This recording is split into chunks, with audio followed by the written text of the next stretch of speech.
Welcome back, Captain Ron, RonGyros.com. Today I'm gonna demonstrate to you an initial takeoff, which requires obviously pre-rotation. A lot of accidents where pilots tend to hit the power in too aggressively with low rotor RPM. 4910 Papa, departed runway 19, staying in the pattern.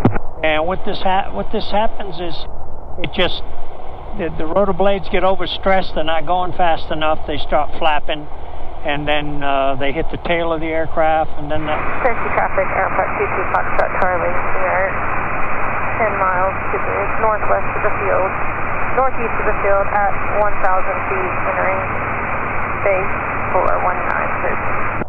And then the aircraft will roll over, and usually extensive damage and possibility of injuries. So we got a good wind coming right down the runway, probably 10 to 15 miles per hour, and I'm going to drag this takeoff as long as I can to try to explain to you the different techniques to use and the application and coordination of your thrust from your propeller and also your drag from your rotor disc. And that's all it is you're multitasking between the rotor disc drag and the propeller thrust. And that's how you achieve either slow airspeed or fast airspeed. So we're looking around, traffic looks good. There's your traffic, yellow airplane 724 Juliet Foxtrot, lining up and waiting 194 departure. Cersei. Thursday traffic 4910 Papa is on the downwind for runway 19. Yeah, the gyroplane will be stationary on the threshold of 19, approximately 30 seconds while we spin the rotors up. All right, I'll taxi out. We're about 3 minutes from landing, 4910 Papa. Okay, we're centerline the runway. I'll hold the brakes. Turn the flight switch from brake to flight and pre-rotate.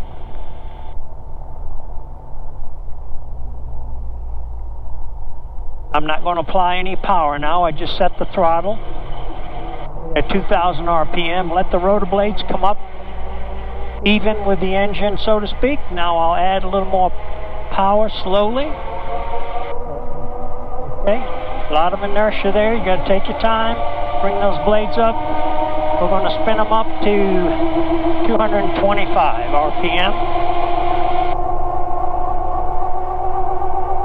There we go, 225, release pre-rotator, 1, 2, 3 on the stick, pull back.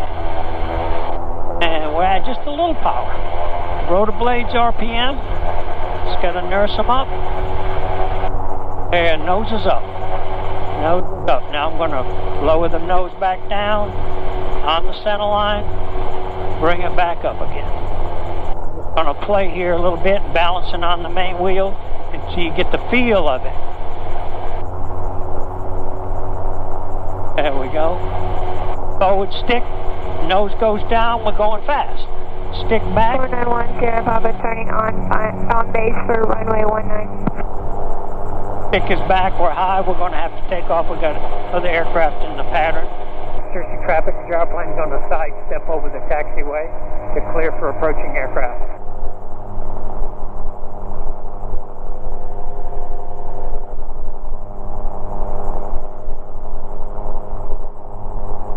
Okay, we're over the taxiway out of their final aircraft on approach for 19. We'll climb up and we'll get around into the pattern. 4910 Papa turning on final for runway 19.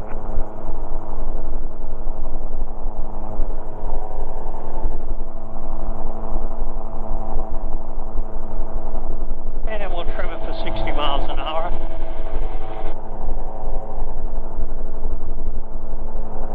And we'll turn our crosswind and downwind in one turn, staying close to the runway. Watching for the traffic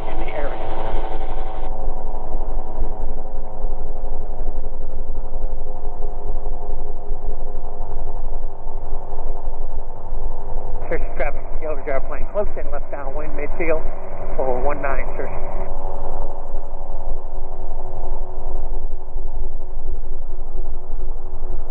Now there's several different types of pre-rotators.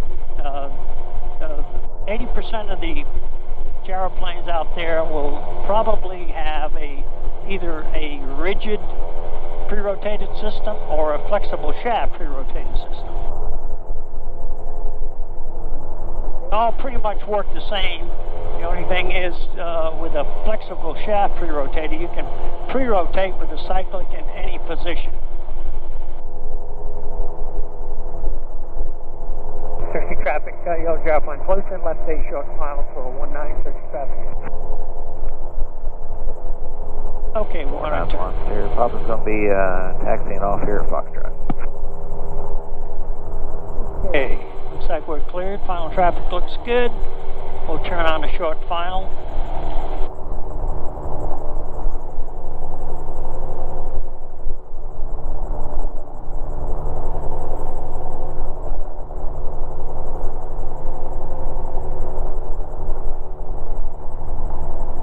There's your traffic, yellow gyroplane.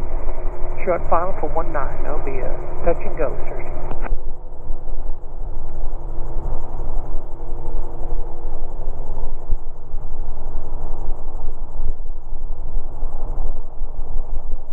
Okay. Now you want to make sure you're not yawed either left or right. I'll work the rudder pedals and give you an idea what's going on. You got to keep this aircraft parallel to the runway when you're touching down. So you don't want to wait too late to get it straight, keep your airspeed up. If you've got a crosswind, that string in the front's going to be off to one side. Just disregard that. Okay, here we come. We're landing. Little gusty wind. Bring it down. Search traffic, airport 22 Foxtrot Charlie, turn and final for runway 19, about 2 miles out. Search. Okay, I like to keep the nose high like a soft field landing and add a little power. Now we're on the ground. Now you can, on takeoff, you can use the cyclic a little bit, I'm still on the ground, to go right or left to stay on that line. Once your rotor blades come up to speed, they create enough lift. Okay, here we go. We're going to take off. Keeping straight, parallel, stay on that white line. Searching traffic, gyroplane on the go, 19.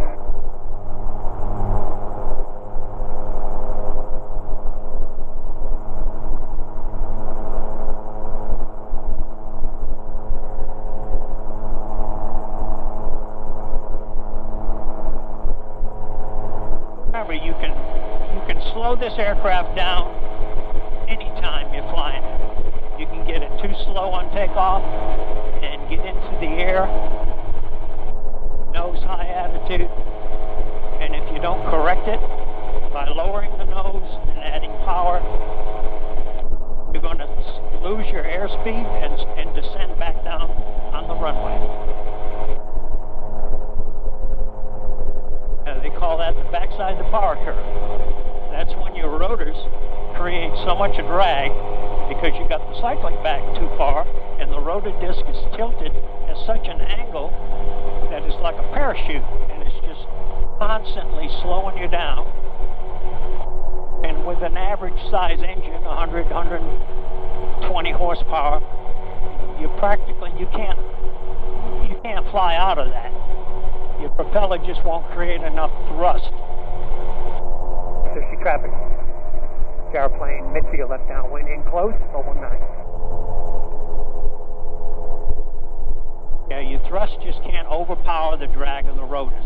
And I can do this, I'll do this on final to show you how to descend in a vertical fashion, where you could approach a runway where there's obstacles in the threshold.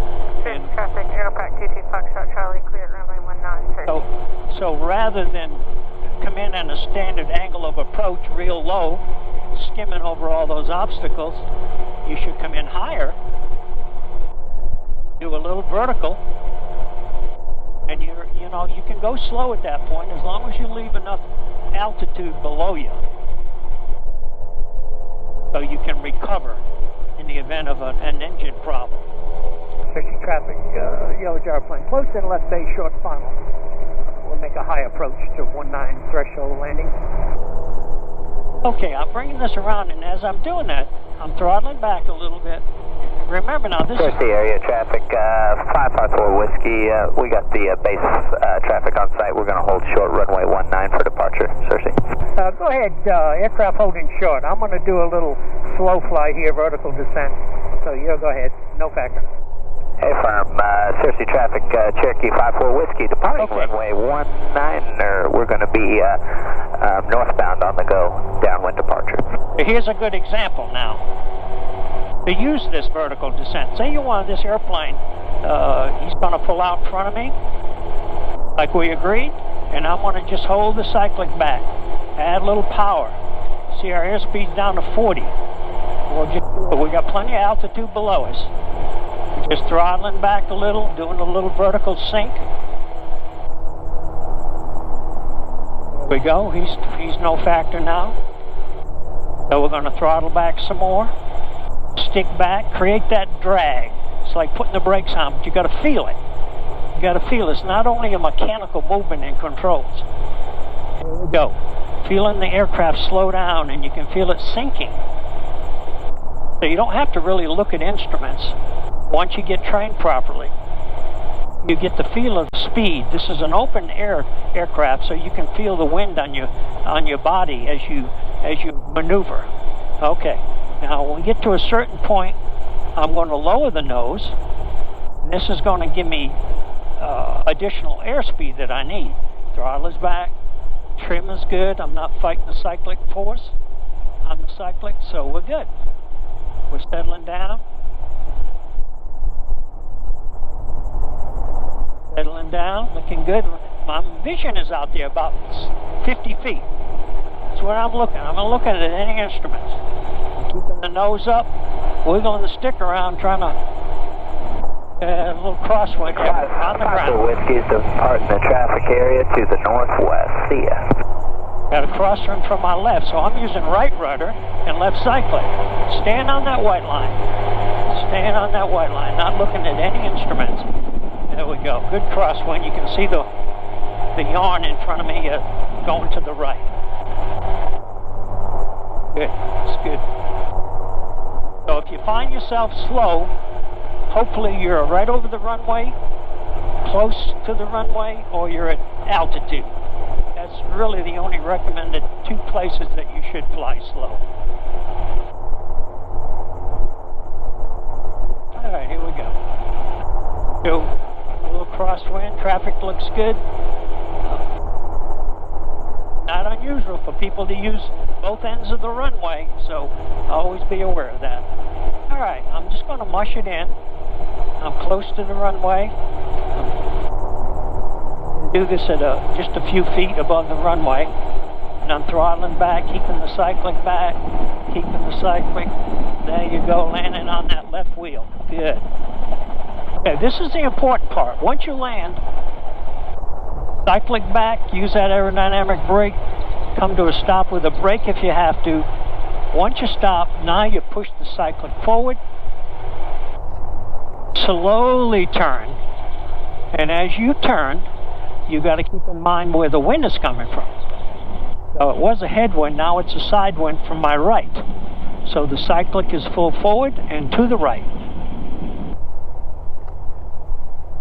The aircraft will taxi a lot faster with the cyclic full forward, so you got to make sure you throttle back. But you want to come to a full stop at your final landing. You can make it further down the runway so you don't impede other aircraft on final or taking off. All right, here we go. We'll set the park brake. And I'll go ahead and engage the rotor brake. Here again, different manufacturers have different systems. You just have to learn the system that you're being trained in, the aircraft you're being trained in. I personally like to turn into the wind,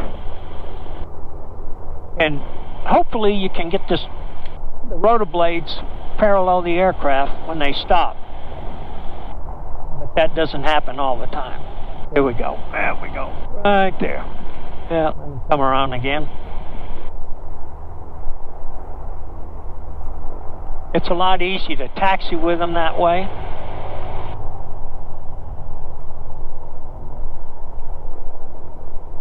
All right,